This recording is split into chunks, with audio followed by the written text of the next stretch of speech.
All of you on the Zoom, welcome. I'm Carrie from Pride and Groom.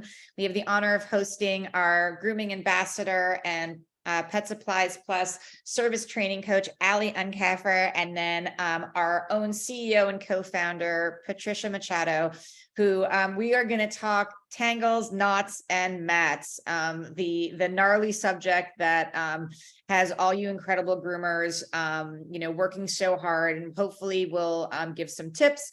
We'll talk about some great solutions, some thoughtful questions that have come up from pet parents around this subject.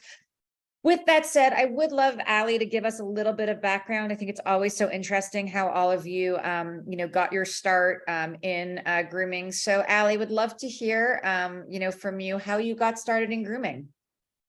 Hey guys, hi guys. I hope everyone's having a great day today, good grooming day. So I started grooming about 6 to 7 years ago. It was around early 2016 to 17. I was attending Madai for vet tech and I decided to switch up careers. I went to grooming school instead, and then I got my job at Pet Supplies Plus, and I've been with them ever since I was 18. I recently became a services training coach about 2 years ago with them, and I helped train all the students across the country. And then I was very lucky to become Pride and Groom's first brand ambassador with them. And it was super exciting. If you have not heard of them yet, I definitely say to look into them. You guys are here watching, so you're here for a reason. And yeah, that's kind of how I got started. That's incredible. Well, congratulations, obviously, on your start. And, we're big fans of Pet Supplies Plus and all the service training coaches. So I think that's incredible. And I know that you've got a lot to teach everyone today. Can you give us a little bit of background? I know that you have gotten into recently the show world, and would love to understand kind of any certifications you've been going for, any awards you've had. I think a lot of people who, especially some of the newer groomers on, would love to kind of hear about some of the things that you're doing and some of the programs you've been. Yeah, and I would like to understand also a little bit about, what's the appeal of getting all the certifications. I mean, I know it's really hard, and what makes you motivated to get all the certifications? Of course. So I started, right before COVID, I'd say I kind of had like burnout. I was just exhausted. Pet grooming was a lot. I was doing a lot of dogs and I didn't know what else to do. And then I stumbled upon competition dog grooming and getting a country title. So I looked more into that, and then I realized you had to have purebred dogs and test with them and fly to testing sites. And I was like, this is going to be extremely difficult. I don't have the means. I was young, broke. I didn't know how I was going to start. And so I was like, well, that probably won't happen, but let's see how it goes. So I put that on the back burner and I continued pet grooming. And then I just waited for opportunities. I found the first dog grooming show that was closest to my house, which was the Hershey show. That one's about 5 hours, I'd say 5.5 hours. I drove up there with my girlfriends and we went and seen the trade show. We kind of met a couple people and all of that stuff. And then I just waited until someone needed help assisting or someone had an extra seat to drive with them. And so I could go and watch. And I was lucky enough to be able to assist Helen Schaefer. She's amazing. She's extremely talented. And she taught me a lot. She really got me motivated to get into it. I was assisting her to really learn more to test for my NCMG. And then I ended up competing as well. And yeah, so we really kind of start with when you're doing your NCMG, you have to kind of do 4 different sections. You have to test on doing a breed cut to a technical and then a written test as well with some questions. I also have been working on my pet esthetician certification with the Yves Saint Bernard system as well. It focuses really on like skin and coat and helps for me to learn more about like our products and our Pride and Groom lines and everything, and help like the reasonings which each thing helps to treat and prevent. So it's extremely beneficial. CPR and first aid certifications there are, which I have that as well. There's a lot out there, especially if you have certain interests. You can get some for doodles, hand stripping, you name it. Difficult dogs, there's really, really a lot out there, and it's fun. It adds a little bit of twist to grooming and work, so it doesn't seem like work so much. And you're always learning, and it's really good to bring back into the salon with you every day. That's fantastic. I mean, there's a reason why we chose you as our ambassador, and we just, love that you took chances, and obviously your experience is invaluable, and we'd love to share a little bit with everybody on the Zoom. So I'll start off, very simply, how you decipher between kind of a tangle, a knot, and a mat. And, is there a difference? Is there, are there things that you, that you can tackle? Can you tell right away that like something is just unmanageable? Like, it would be great if you can just kind of zoom out a little bit. Just, I think a lot of people just mix things up and assume that a tangle is a mat and they have to shave. Oh, of course. So normally a lot of dogs will come in, and especially like curly coat dogs, they always have like a little bit of we call them pin knots or little tangles, It's not too bad, it's super easy to brush out. It comes right out normally. Or if we have to use the leave-in product, that takes it out extremely quick, much quicker. And then normally I always assess each dog with a greyhound comb.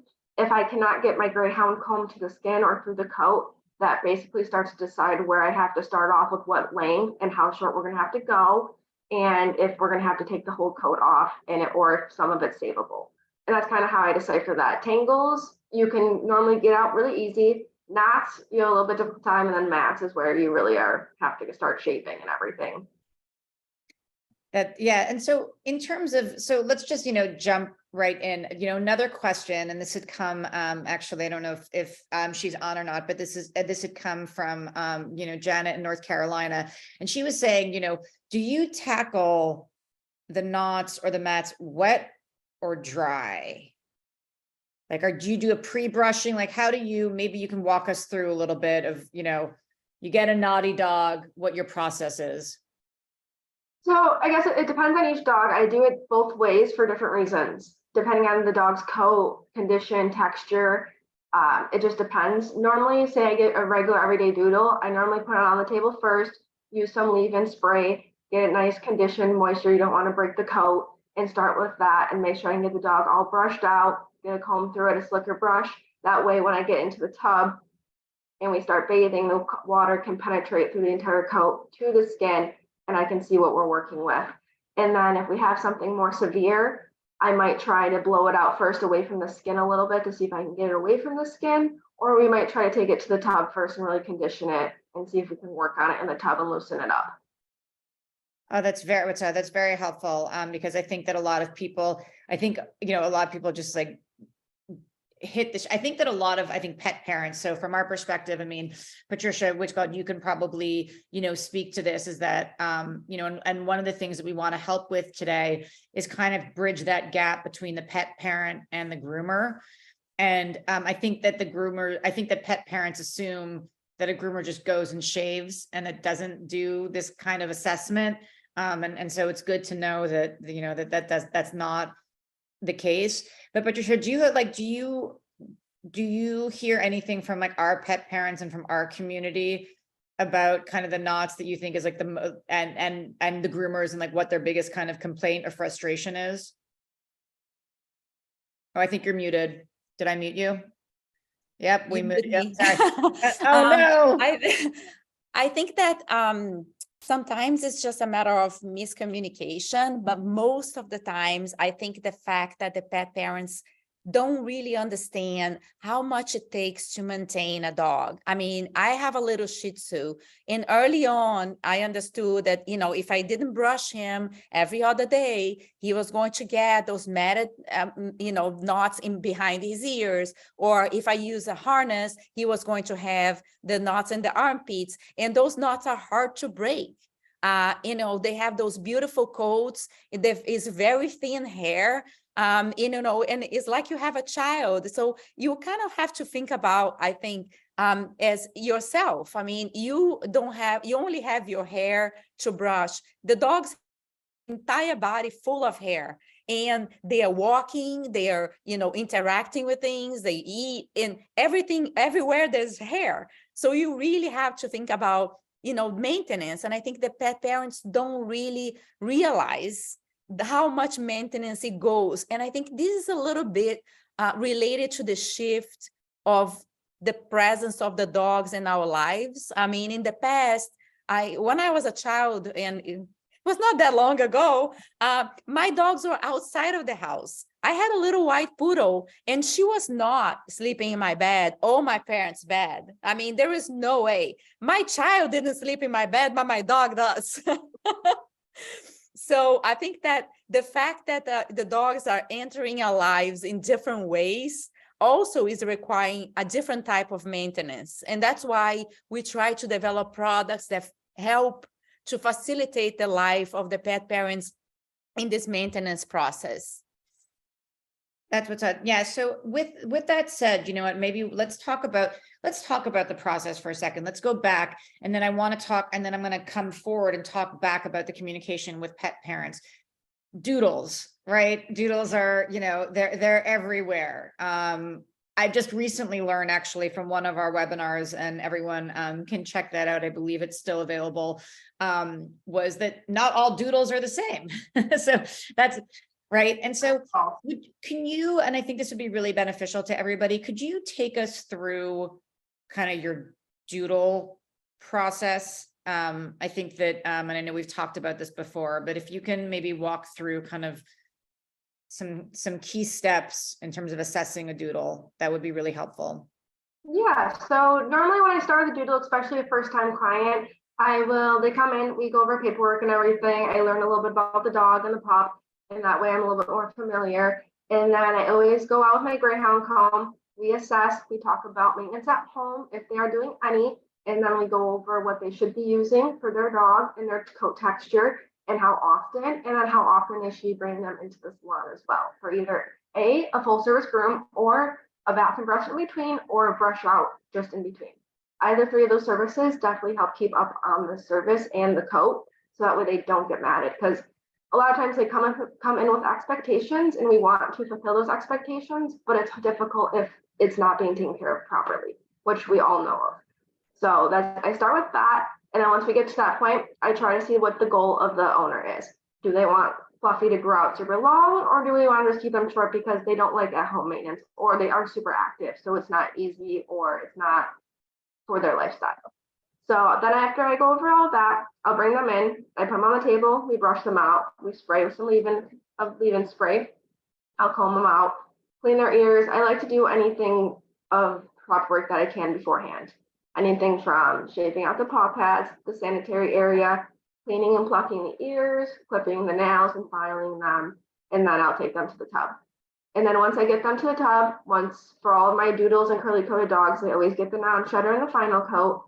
It helps, I found, not even just keep their coat really clean and get the mats out and all the tangles, but it helps keep them out. I've noticed a lot of times that my owners are saying at home they don't have to see, they can cheat a little bit since we've been using PRIDE+GROOM, so they've really enjoyed that, and their dogs are staying fresher and nicer longer, which we have not had, which is extremely amazing. I've been doing this, like I said, for about 6-7 years now, and we've tried a lot of different products, and PRIDE+GROOM is the first one we've had that has these results, and the pet parents have noticed. Anywhere from pet parents, show dogs, show owners have noticed, so it is very beneficial. After the tub, the blow drying part is extremely crucial. That is where you win it or you lose it. So you want to make sure you get your dog completely dry all the way to the bones. Skin bone dry, that's how you want your pup. Nice and fluffed out, no curls, no wetness, no dampness. So once you get them all dried out and fluffed out, then I put them back on the table, and then I'll brush them out one more time. We go through and make sure there's no tangles, knots, mats, none of that, and then we'll start clippering finally. That is the only way to ensure, or scissoring, to ensure the best results, in my opinion. Can you go back to the drawing? We had a question, actually. This was from actually one of not our groomer clients, but actually one of our pet parent customers. And they were saying, is it bad to let a dog air dry?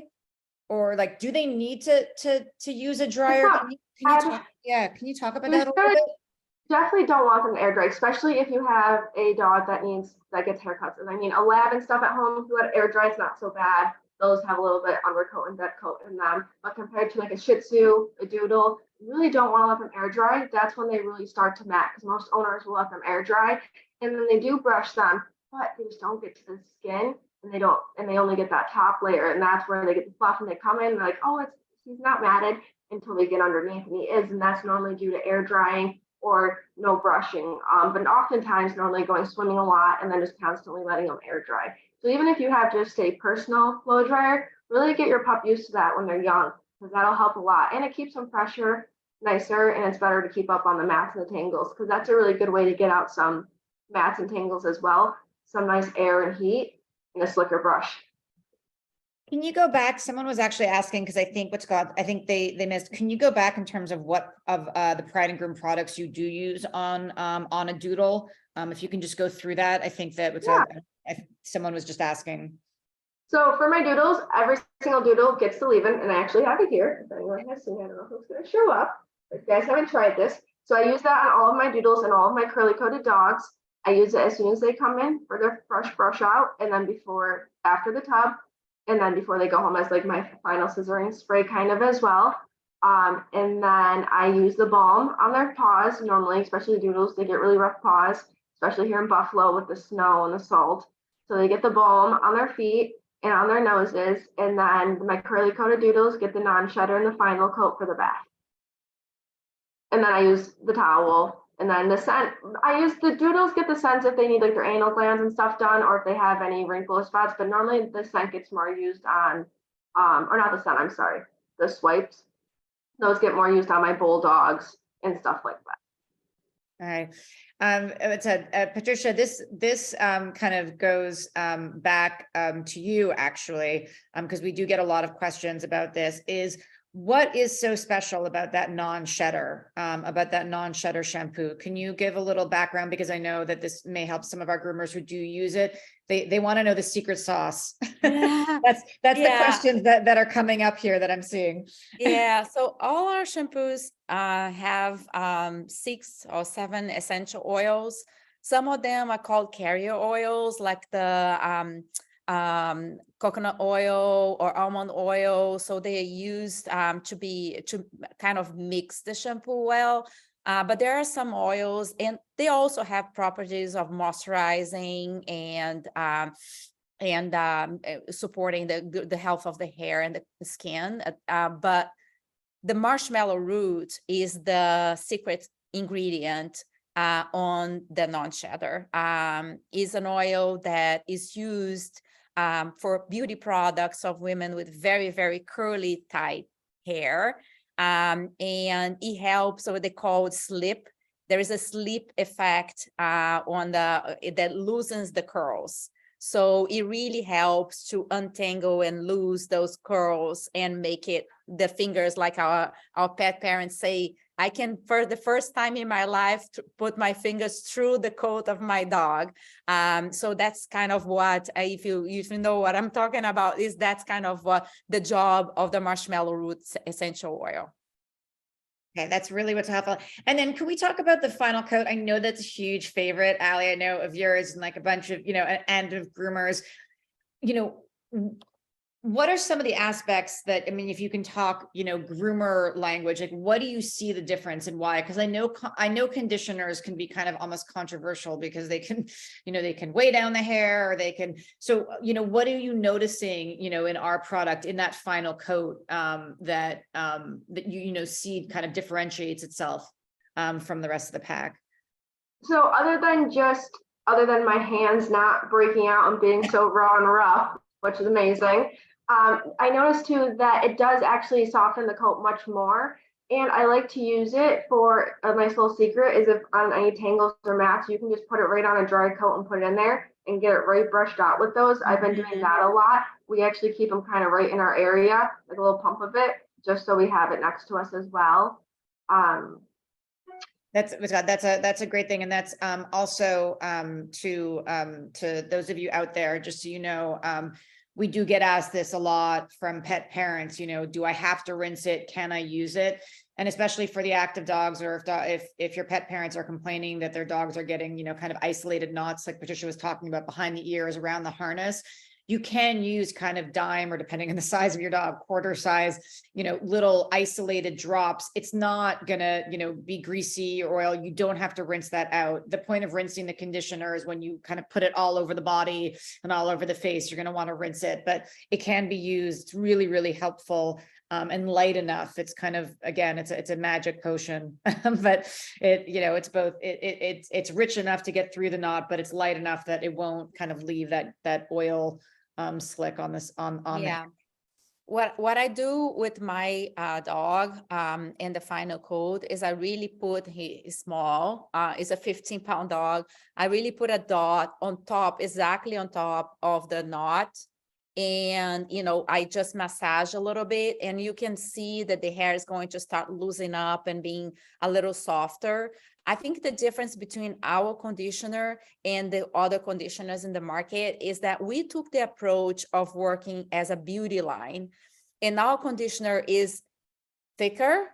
And I think the consistency, but also when we use ourselves a conditioner, especially if you have light hair, which most of the dogs have, right? You don't want that conditioner that's going to weigh down your hair. So it's very similar to a conditioner that you use in a beauty product for a woman, but with the pH adapt for the pH of the dog's skin. So what I do, I put that and I massage a little bit and I brush through, I leave it on, and you really don't have to rinse. It's super light and it does help. So really the function there is to detangle, is not to leave any residue, is not to leave anything on the coat, is just to detangle. So it's very, very helpful. There's a lot of them out there. No, go, Allie, please. There's a lot of conditioners out there that claim to be like remoisturizing or stuff like that, and they normally aren't. They actually make it sometimes even worse. So that's something to look out for as well. So on the non-PRIDE Groom side, are there any tools that are kind of your favorites? Having experience, and also especially between the show and the grooming, I'm sure you see a lot of things. So, if you can kind of share with the group, I know that we got a lot of questions this week wanting to know kind of what are some of your favorite tools? Yeah, so some really good tools. Well, for mats mainly, I always use, like I said, a nice Greyhound comb. I've really been liking, I have it right here. The Artera one's been extremely nice. Zolita for my finishing. And then I really like the Artera brushes for the slicker brushes. And then I always follow through with the regular Pride Groom bristle brush. That way I know we get all the tangles. You can go right through the whole coat, and that's how you really get through. That's really what I use for all my mats and stuff like that. As of right now, I don't really have any other new ones. Kind of been sticking to the same old stuff lately. I think pet parents always ask us, we have our only brush, which we think, does the best, what do you say to them when they try and get those really professional ones? Like, how do you kind of steer them away? I know that I know that they're on the market and readily available, but what are your thoughts about that, about pet parents having that? Yeah, it's definitely beneficial. A lot of pet parents normally can't afford it though, or it's just not in their budget to buy a $75, $80 brush or comb, especially if they have more than one pup or a pup that's difficult. So I always try to find alternative, like knockoff brands or something that really is comparison for them and cheaper. So that way they do want to still put the work in, especially if they hear time, money, that's just a bunch of no, no's and no's. So I really try to make it more, yes, positive and winning, so that they want to do it and it's easier for them. So I really try to find something comparable, but is good quality. So in terms of talking, so now we're back to it again, that question. And I think we had a question from Karen, actually. She's in San Diego, and she was saying that, how often do you tell your pet parents to groom? Because I know that this has changed over time. And so, what's kind of the new the new go-to line in terms of the schedule for pet parents? Again, it depends on coat condition and lifestyle, of course, and of course maintenance at home. If the pet parent is brushing every day or every other day like they should be on a curly coated breed, I normally recommend about at most 6 to 8 weeks. A lot of my pet parents come about every 4 to 6 weeks, because we live in Buffalo and they got dirty dogs and they mat up pretty quickly, so they don't want that to happen. And then if I get a really naughty dog or a difficult coat, I'll recommend to come in for a full service about every 4 to 6 weeks, and then a bath and a brush in between those. Can you talk a little bit about that bath and brush? I know that we had talked about this kind of in our preview meeting, but I think it's important. I know that we've got some independent groomers and business owners out there. And I think that they would appreciate, some of this knowledge. I think when people assume that you do groom, you have to do it all. But I think that there are other services available, and this I thought was really interesting, this bath and brush or brush. Can you talk about that a little bit? So this is really good, especially for our either our difficult dogs at home that the dogs just don't let them brush them, or my biggest one is our senior clients. It's really hard for our senior clients, and they deserve to have companions too. And when they get sick or their limbs, it's just more difficult for their hands to brush their dogs and everything, them to bend over. It's a really good idea to offer it. We do just basic brush outs. It's rough. I think it runs about $1 a minute or so. We do about 15 to 25-minute brush outs, and that's nice. Or we offer the bath and brushes in between the full services, or just bath and brushes by themselves. We have some Shih Tzus and Lhasas that just strictly get bath and brushes and just feet trims and sani trims. And they come about every 3 to 4 weeks. Some come about every 2 weeks just to keep up on it. And then, yeah, so kind of how we go from there. Kind of lost my train of thought on that one. Yeah, absolutely. And then Patricia, what do you think, the biggest issue for, it's interesting that you talk about the senior community. I think it's a very, very good point in terms of, sometimes it also is just scheduling. It's just a lot, you're dealing with people who've got multiple kids and multiple dogs, it's a lot to kind of, Cool. yeah, sports, to fit in those routines. What do you hear from pet parents, Patricia, in terms of like their, how perhaps some of our products have been making things a little bit easier for them? Well, I think that one of the products that have been standing out about helping with the maintenance of the two, there's a combination, is the brush, but the maintain, because a lot of pet parents really don't or either cannot afford or don't really want to take the dog to get fully washed every time, especially when you live in New York or where the dogs go to dog parks. They come back dirty, they come back full of dust. The dog parks, especially in the summer, there's a lot of sand and dust, and the dogs walk in the house, and you don't want to wash your dog entirely, every day or every other day. So the maintain with a brush will help to really clean up, take out the debris and the brush and the dust. And then when you brush them out, and it doesn't leave any oily residue on the hair, and it really just freshens it up and moisturizes a little bit the skin. So that's the product that most pet parents are using now as a maintenance aid. Okay, great. And then we actually just got, and it's funny because I had this same question. So Tracy from Ohio saw on Instagram, and she was trying to figure out, it looks like groomers are almost like shearing dogs, like as if like you were like shearing a sheep. Do you have to go that close to the skin? Like, I think like in terms of like matted dogs, I'm just curious your experience. Maybe if you can talk about maybe the worst condition a dog is like come into, and like, do you have to go down that deep with your clippers to the skin? Sometimes, yeah. Sometimes they have to go really, really short, and they refer to it more like a surgical shave. At Pet Supplies Plus, we only shave as short as a 10 blade. That's all we offer due to dangerous reasons. And because it is dangerous and there's nicks and it's not fun for the dog. We don't have the means to help them if we have an accident happen to the pup. So yeah, so normally you should take your dog to the vet if you do that. 100%, because they can help the dog, or if it's just too painful, they can sedate it or help give them pain meds and treat stuff like that. So like I said, we really only go as short as a 10. So we don't luckily see as horrible conditions. We have had a few walk through the doors. We've referred out to the vet, and we just know that seeing the dog, we know our equipment won't be able to do the job.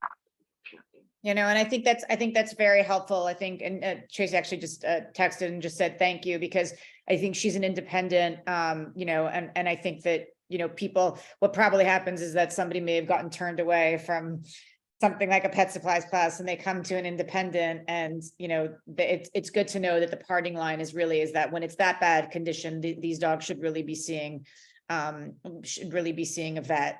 So that's really, really helpful. Thank you. And then, I'm just also curious, we're coming up against summer, and a lot of pet parents are asking us, at Pride and Groom for some summer tips. Do you have anything that you, can recommend in terms of, whether it be, sunburns or at the beach or, some kind of the summer issues that you see and your advice to them? Okay, so if your pup does go in and needs to be shaved short, I definitely recommend some baby sunscreen, stuff like that. Or they do have doggy sunscreen if you pre-order it, or maybe shop in some stores. I know here in Buffalo we haven't really found it in many stores. So definitely want to do that. A good way to help prevent it is if your dog was swimming a lot, definitely when they come in, dry them, towel dry them really, really well. Try to blow dry them if you can. In between, maintain them, brush them out to prevent it. Use the leave-in to prevent getting the mats and the tangles. So hopefully your pup doesn't have to be shaved so short that you want to use or need to use sunscreen to help prevent against the sun. So that's probably one of the biggest ones. And then in the summertime on the hot pavement, definitely make sure you're checking the weather. And if your pup does happen to get an irritation or a burn on their pup or on their paw, you can definitely use the balm. That'll help. My one rescue dog had keratosis extremely bad out of the shelter. And I started using the balm. We actually used a few products before that for a couple of months, and I had nothing that could fix it. So I ended up giving up. And then we seen you guys, and then I brought the balm home and I tried that on him. And by 6 to 8 weeks, he was already healing up. So I've been recommending that a lot, especially with the salt on the paws causes irritation and chemical burn and everything. And then the pavement. Thank you. Yeah, no, I think a lot of people think that the paw balm is just for winter weather, but I think it's really important. I think that the summer pavement, the hot beach, it's definitely difficult. Any tips in between like pool versus lake or anything like that? Do you ever get the issues with, I know there's a lot of issues with blonde dogs in terms of, kind of summertime and jumping into that chlorine or anything like that. Like, I don't know if you've seen anything or, what you've dealt with there. I don't have too much knowledge on a difference between like benefits from your dog swimming in a pool to a lake, but a lot of my Goldens and Laps come in pretty green in the summertime, either mainly from chlorine, but also from the fresh grass after they mow, and then they hop back in the pool. So it's pool, fresh grass, pool. Just good bath, Pride Groom bath. That's best recommendation. And then just kind of their dogs, let them enjoy the summer, especially here in Buffalo and New York, you only get it for a few months. Thank you. Yeah, no, that's absolutely right. So, I mean, I know that we were talking about, tangles and knots and mostly in kind of these like longer haired or curly haired dogs, but could we pivot a little bit to just the shedder dogs, and especially in the summer, do you have any kind of advice for, those thicker coated dogs in the summer, what you recommend for owners in terms of either trims or what you can do for their coat? So your double coated dogs, you definitely do not want to get them clippered or trimmed. You want to just get them a nice de-shed, get that undercoat out 100%. That is your best way. You don't want to take any clippers to their coat. As soon as you do, it normally drops their body temperature about 20 degrees. So you really want to watch out for that. That is a really big thing, and they'll have to suffer or live with that for most of the rest of their life. And a de-shed really will help take care of that shedding a lot of the time, especially if you keep up on it and do it. I say probably about every 2-3 months. I have shepherds at home, and I do them about every 2 or 3 months, unless it's hiking season. Then they get a little bit more often, or blowing season. So just depends on that. But definitely be brushing them often at home, even weekly. Your huskies and everything, golden retrievers, still brush them.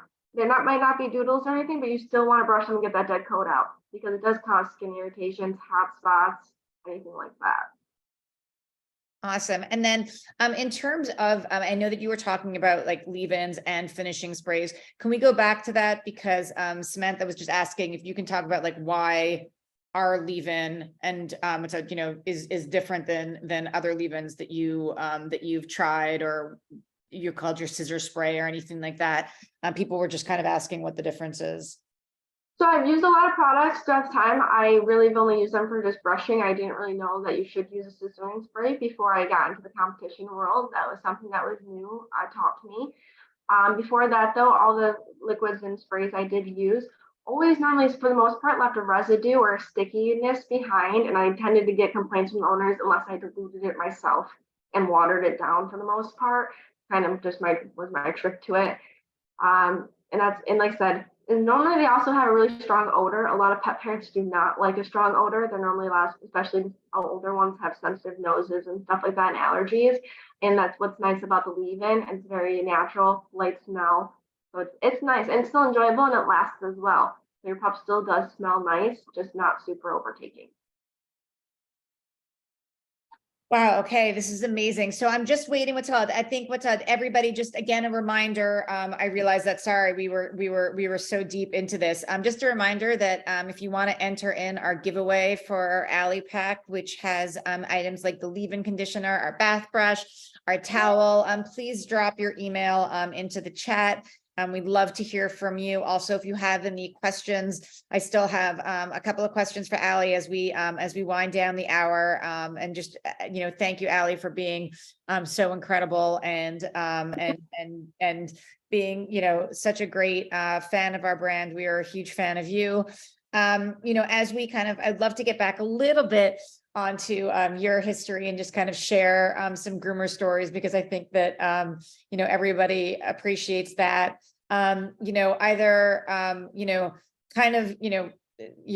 You talked about burnout, I guess, any recommendations for people of how you kind of helped yourself through that, what kind of kept you going?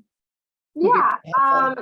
So at first, nothing. I was to a point, I was like, I need to find a new career. I'm not doing this. My body hurt. I was exhausted every day I went to work. I was not too happy going to work. So like I said, and then I gave it a couple months, and then COVID hit. So I don't really have an option. So I kind of just stuck it out, and I'm happy I did. And then I found the grooming world. And I say that's your best bet. Go to some grooming shows, find a good group of people that you really enjoy hanging out with. And a lot of people at work are like, oh, you're going to a grooming show? Like, all you do is do grooming. I'm like, it's not. It's fun. It's not work to me. It's extremely enjoyable. I always am counting down the days to the next show, because I miss hanging out with all my friends and learning. We're learning the entire time, and then we get to come home and teach more people, teach new groomers, teach pet parents, and it's really great. And I really enjoy it. And I'm glad that I didn't switch careers or find something different. So I guess that's one good thing COVID. No, that's fantastic.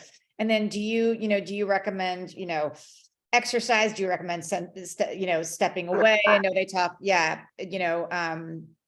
kind of, yeah. Both, probably, depending on your situation. Sometimes people do need a break, it doesn't hurt. You can even start with a small vacation or take a couple months off, it definitely does not hurt. Try something different, switch it up. You can always go back. There's always going to be dogs and cats around. There's more coming in, and they're just keep getting more popular and popular.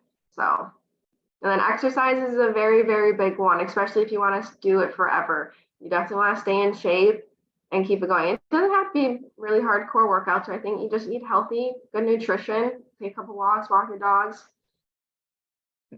Thank you so much. Yeah, no, I mean, it has been, I think that, and us at Pride and Groom really do, since we have, pivoted and met, all of you and the groomer community, you guys work so hard, long hours on your feet. Your customers are twofold, ones who don't talk and who, who could be difficult, and then their pet parents can be even more difficult. So we really, we love and appreciate you. And thank you all, and hope that these webinars are, are helpful and educational. What's up? If anybody has any questions for Allie, please, please put them in the chat. We'd love to answer them. We'll stick around here. Again, don't forget about our giveaway. Add your email into the chat. To get a special prize for our Tangles and our mats and our knots, our leave-in conditioner, our bath brush, which helps especially for the shedders, and our towel, as Allie said, to keep them dry and not to avoid any mats that way.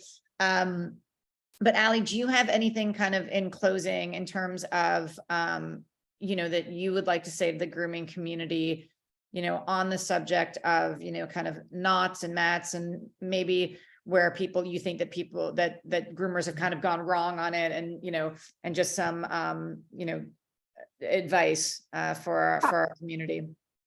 I think the biggest one is take the time to educate your pet parents. That's the biggest thing. Take the time to talk to them, teach them, help them understand, because then they won't really get too upset with you, hopefully. And then they have more of an understanding. So a lot of them don't know. And they get these dogs and we want them to educate themselves and research the breeds, but unfortunately they don't. It's not going to happen like magic. So that's part of our job and we have to preach it. And that's all we really can do to help avoid it. So. Allie, you've got a fan club here. Somebody in the chat, I have to read this out to you, said that she is my personal groomer and I can't say enough about how well she does it. And I love Pride and Groom products. Thank you. Thanks, Jacqueline. So there's lots of love happening here and I wanted to share that with you. If anybody has any questions, drop them in. This has been an incredible, 45 minutes of just, hopefully information for all of you, learning how to deal with, a gnarly subject, which is mats. And we know that doodles are a very popular breed. We know that they take a lot of time, and hopefully our products and Allie's tips will help you in a successful grooming career and successful grooming business. Great shout out to Pet Supplies Plus. We love you and your team. And, and they provide honestly a lot of education for pet parents. And I believe a lot of education for you groomers as well, and support. Want to say thank you. There's we love Allie. We love Allie. There's all these so you should definitely look at the chat because you're getting lots of love here. I want to say thank you again. Lots of love from the team here at Pride and Groom. We thank you, Allie, and we'll check us out obviously on Instagram. For those of you who are not members of our groomers blog, it's Pride and Groomers on Facebook. It's been a great forum where a lot of tips can be shared. Allie definitely drops in there, as does a lot of, of master groomers that give a lot of great tips. And, we definitely start conversations. So please, if you haven't join that, throw in your email for a giveaway. And again, just thank you for everybody for participating today and for sending in your questions. And, and for supporting Pride and Groom and Allie and Pet Supplies Plus. Thank you so much from everybody. Patricia, do you want to say anything in closing to our team? Oh, did we mute you? Sorry. Oh, are you still muted? No, you're good.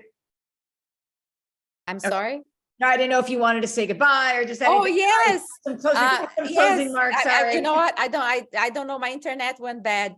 Thank you so much, Allie. Thank you so much for everyone. Terry, I see so many friends here.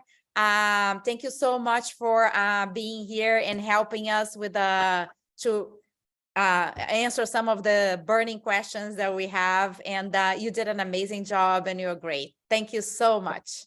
Thank you. I can't wait to do another one. Thank you. Yeah, guys. we will. Absolutely. Thank you. Thank you. Bye.